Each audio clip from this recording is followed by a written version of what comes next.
Hi, Betham family.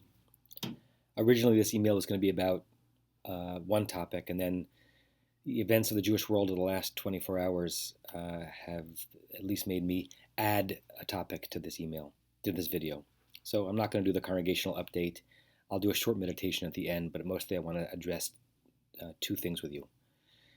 One, it's a terrible, tragic day for the Jewish people and for the state of Israel. I assume all of you who are hearing this have heard by now of the terrible stampede and loss of life that took place at a location and at an event that many members of our community have been to before, at Har Meron, the mountain of Meron outside of Tzfat, the burial place of Rabbi Shimon Bar Yochai, the Talmudic sage, who is known to be kind of the father of Jewish mysticism in many ways.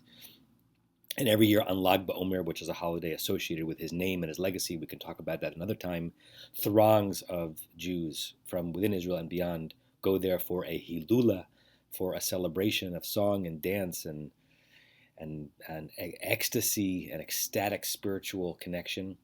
Many members of this community, you've told me, you've been there on that event. And last night it was converted into unspeakable tragedy. The numbers are still coming in. And already this probably will turn out to be Israel's most catastrophic civil disaster and loss of life in its history. Only wars producing more fatalities in one moment in Israel than this. And of course, I'm reminded by something that someone said to me when processing that horrible era from a few decades ago, which thank goodness is mostly over, when we got used to something you should never get used to, which is terror attacks upon civilians in Israel, that we tend to focus on the numbers of those who are dead, right? A terror attack would have 11 dead and 34 wounded, and we focus on the dead as we should. And a reminder that those wounded are not scratches on the face or a hangnail. It could be loss of limb, loss of sight, loss of brain function, loss of physical function. And so the numbers that are coming in from Mount Meron, we are properly focusing with broken hearts on the number of Israelis who lost their lives. And we should also be thinking about those who are in hospitals and who might be emerging from this alive, but broken in many ways. Not to mention the tens of thousands of Israelis and those who know them. And in Israel, everyone knows someone who was there on some level, who have been along with us, traumatized by what they witnessed either up close or through the articles and the videos that we've all been exposed to. We had some intimate connection to this moment. We had at least 4 Beth Am members on their gap year in Israel who were at that event last night, who emerged physically unscathed. They are okay. They're not hospitalized. They were not injured. They are well, thank God. This is of those that we know of. Although emotionally and psychologically, this can be the kind of an event that can scar, and our hearts go out to them. We're so grateful for their well-being, but we know that our gratitude for their well-being is at the price or the cost on some level of those whose well-being is not at all intact, and we really grieve for those families. I learned today that a dear friend of mine who was a groomsman at my wedding, his son is on a gap year in Israel at a yeshiva, and his son's roommate was at the event last night and was killed. His life is over, and his family will never, ever recover. For those of us who know a little bit about Lag B'omer, it's really tragically painful on its own, and specifically when you think about what Lag B'omer means and meant in the rabbinic imagination. Lag B'omer, the Lag stands for Lamed Gimel, which numerically is 33. It's the 33rd day of the Omer. The reason why it's a celebration is because the Talmud says that there was a plague that was afflicting in a viral way many of the students of a particular yeshiva throughout the Omer, which is why in general the Omer is a time of mourning and not shaving, and some people not listening to live music. That in and of itself was a inversion of the biblical Omer, which was a time of agricultural celebration. It turned into a time of mourning because of the numbers of students of Torah who were dying during the plague, and that plague was interrupted on Lag B'omer. Lag B'omer is a release from tragedy. Lag B'omer is a liberation from death. And now Lag B'omer has become turned over again into a mini Tisha B'Av, a black mark on the complexion of the Jewish calendar. We have to remember that this was not just one tragedy because it was one event, but every one of the people who died and was injured represents a different family, different children left partially orphaned, different spouses left widowed. It's an incomprehensible loss, and it will forever, on some level, convert Lag BaOmer in our minds from a day not only about bonfires and singing songs, and if you were ever there in Israel, eating roasted potatoes over a fire and remembering the courage of the era of Rabbi Akiva and the Bar Kokhba revolt and pushing against Roman imperialism.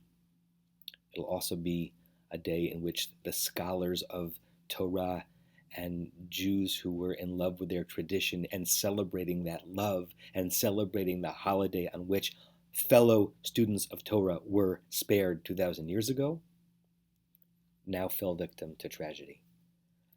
So that day will be colored on some level forever. And my heart is breaking for the families, for our nation, because we're not a large nation, and for what this day will now mean on our calendar. And I want to say something about Rabbi Shimon Bar Yochai and something that I have witnessed that is untoward from my perspective, in some of the immediate aftermath of this event. We live in an era where something happens and people are talking about it, and people are talking about people talking about it and critiquing it, and not with a whole lot of restraint. And I'm already seeing on Facebook explosions of, I think, an odious version of blaming the victims, right? They should have known better. This was a tragedy waiting to happen. If only the ultra-Orthodox would be more sensitive to issues of logistics and safety, linking their perhaps reckless gathering last night to people's perception of their recklessness throughout COVID, because most of the people who were at that event last night, not all, were ultra-Orthodox. I find that to be disgusting and unpalatable, my friends. At some point soon, will the right officials need to be looking into what happened to figure out who bears responsibility for this tragedy and to prevent it in the future? Absolutely, that's what a civilized society does. But can we not pause and mourn? Do we have to go directly to finger wagging at the victims or the victims' friends or the victims' communities for not having organized this better? We'll get there.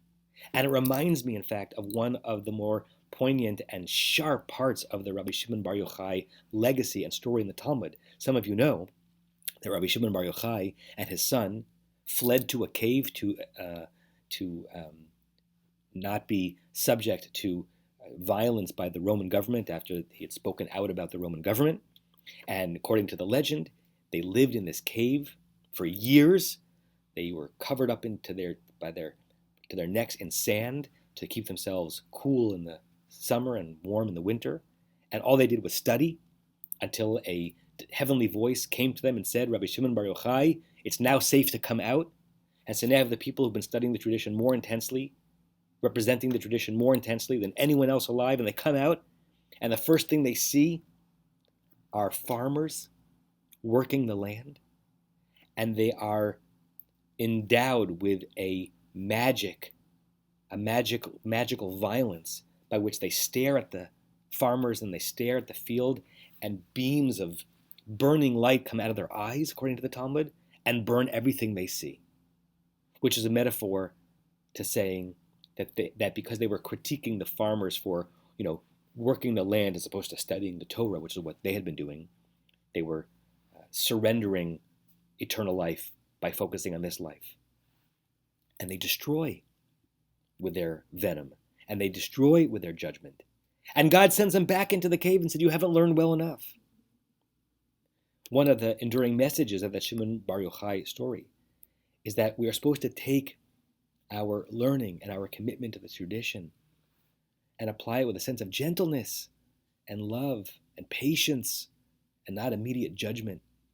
And so all those who are rushing to do immediate and vicious judgment on what is still a warm and fresh tragedy need to be sent by that bat kol, that heavenly voice in the Talmud, back into their caves and study a little more about what our tradition is really about. And let the proper authorities eventually, in real time, in appropriate time, investigate what happened and ensure that such a tragedy does not happen again. But for now, for this moment, we cry, we tear our clothes, we empathize with the victims, and we mourn as a nation. Nothing else. Yehi Zichram Baruch, may the memories of those who perished last night be for a blessing, and may their loved ones be comforted. Abrupt change in topic, because now we're going to get to the thing that I wanted to speak about. And I'm going to speak about it a bit briefer than I would have, because so much of the video is taken up so far in the Lag B'omer discussion.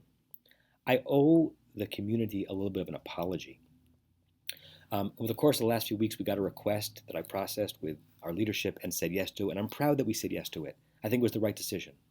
But I didn't brief the community on it, and several members of the community, having been exposed to the outcome of that decision, were shocked, to say the very least. They were caught off guard. Some of them actually disagreed with the decision, which is fine, but I certainly take responsibility for not giving a heads up, because what they were witness to was indeed different than they were used to. What am I referring to? This week we've had two events in the Temple Beth Am community where we partnered with local Muslim organizations, the Pacifica Institute, which is mostly a Turkish Muslim institution that we've been doing partnership with for years, and also New Ground, which is a Muslim-Jewish partnership. Two events this week in which we came together as much as you can digitally during the month of Ramadan, when Muslims are fasting during the day and breaking their fast at night, to be with the Muslim community at Iftar, which is the end of the fast, and help them observe, or be with them in their observation and of their observance, and learn what this holiday means to them, and try to build community and trust and friendship between the Jewish community and the Muslim community, which we ought to do more of. We were invited for the New Ground event. They had this interesting idea. As a way of showing partnership between the Jewish community and the Muslim community, what if the call to prayer, the Muslim version of Baruch Hu, as it were, that signifies that the fast is over and people can start eating, could be done, recorded, not in mosques, but in local synagogues that were friends to the Muslim community? How lovely would it be if we could hear a Muslim call to prayer in a Jewish worship space?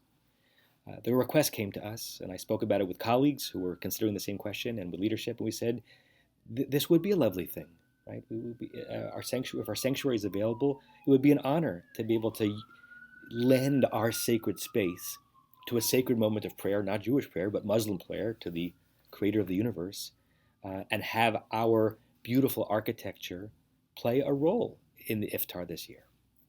We said yes. They came and filmed it, and the recording was shown at the Iftar event, I believe on Tuesday night.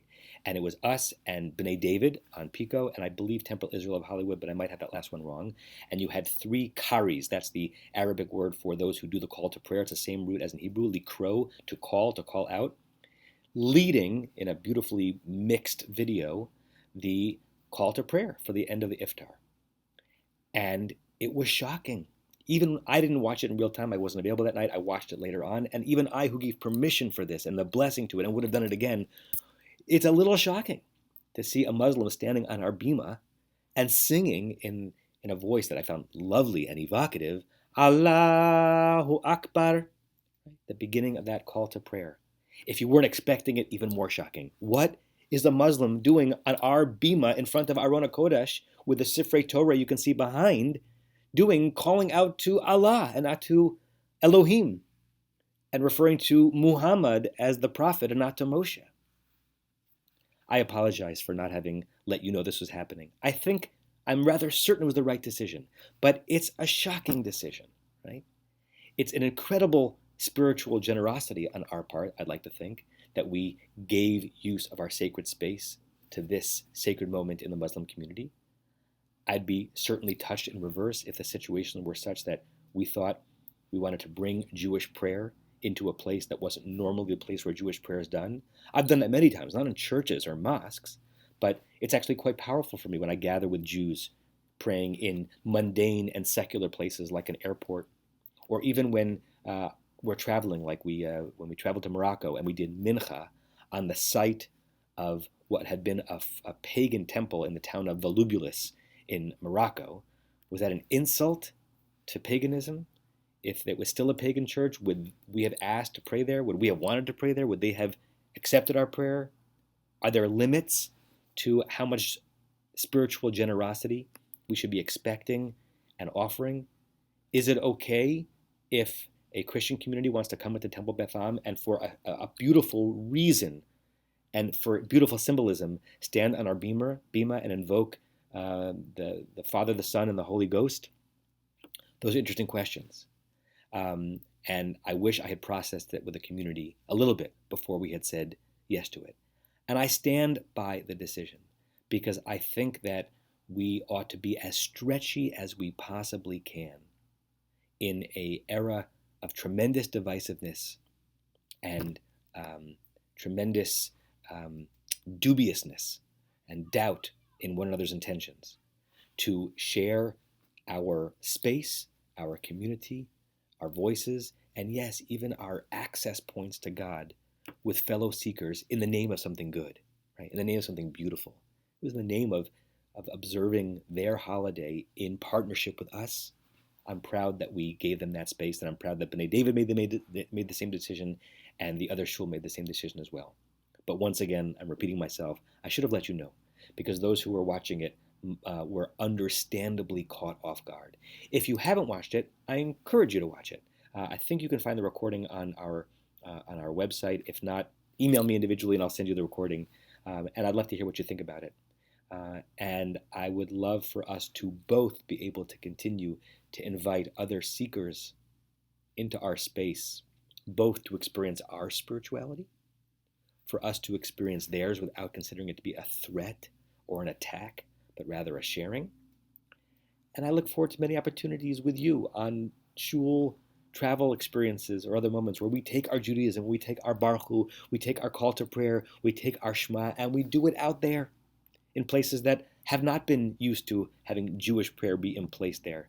As we say that a Jew can pray inside their sanctuary and a Jew can pray anywhere. A Muslim can pray inside the mosque, and a Muslim can put down a prayer carpet and pray on a street, on a sidewalk, and maybe a Muslim can come into our sanctuary with our blessing and offer up a prayer to God in Arabic, and our not considering it an invasion, but rather a beautiful synergy.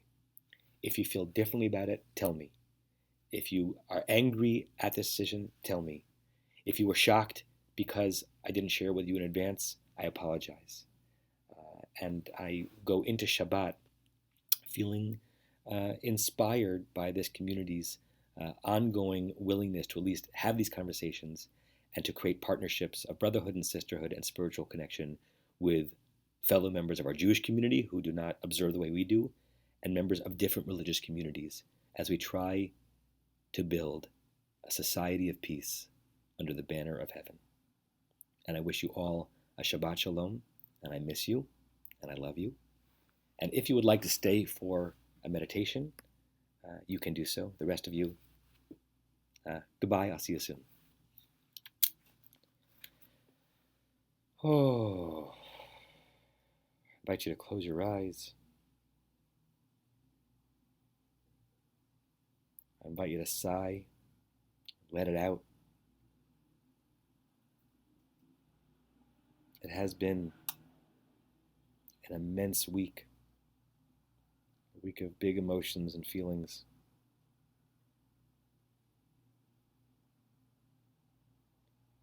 And just settle into your body and get a sense of where you are. Where in you might there be a feeling of woundedness, pain from tragedy we've been witness to?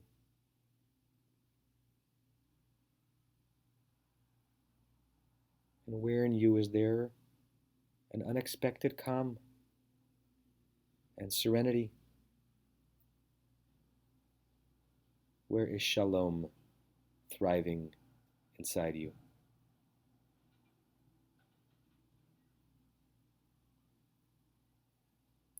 And as you're breathing intentionally, deeply, luxuriously, In through your nose and out through your mouth. See if you can make space in your body this moment and this Shabbat for both. Feel yourself feeling the weight of this week, of the news, of all the things that are hard in your life and in life right now. Give them an address inside you. No need to thrust them away. They are part of your reality, of your week.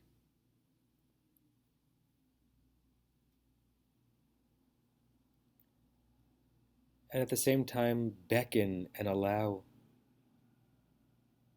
the sense of spiritual ease and psychic wellness and even bodily comfort that you are entitled to feel, that you need to feel, even in a week such as this, especially.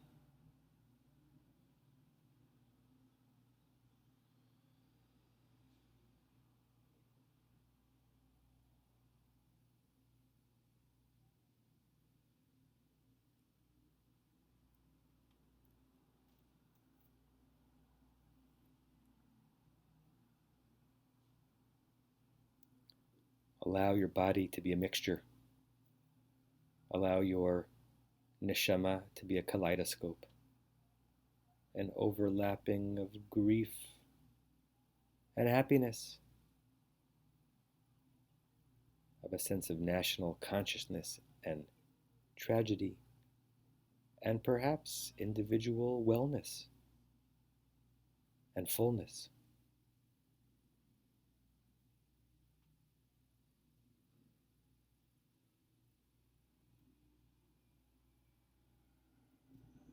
And as we breathe, we say goodbye to this day of the Omer, to this Lag B'omer like no other. And we breathe ourselves towards Shabbat, towards the bride, the queen, who stands there with open arms to welcome us, to hold us in our reunion with the concept of rest itself, our helping to reunite the Jewish people with the God of Israel.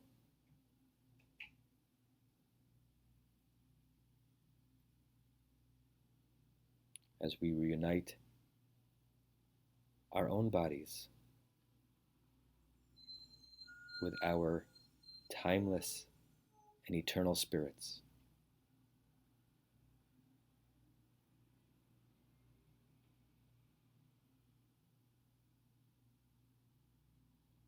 And when you're ready, you can open your eyes. And again, I say, I love you and I miss you. And Shabbat Shalom.